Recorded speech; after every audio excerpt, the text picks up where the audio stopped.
მამა ჩემს ჰქონდა სიზმარი, რომ მეთომ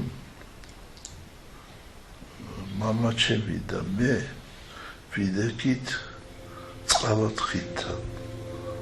ასე იგი, სადაც ერთდება სნოს წყალი და თერგი. მთელი ეს მინდორი სავსე იყო ხალხითო და ვიროდენ მეორედ მოსვლა და ხალხი რომ გაიყო შუაზე და მობრძანდება მაცხოვარია და მოვიდა პირდაპირ ჩვენთან და თორმე მეუბნება რომ ხალხი უნდა მოაქციო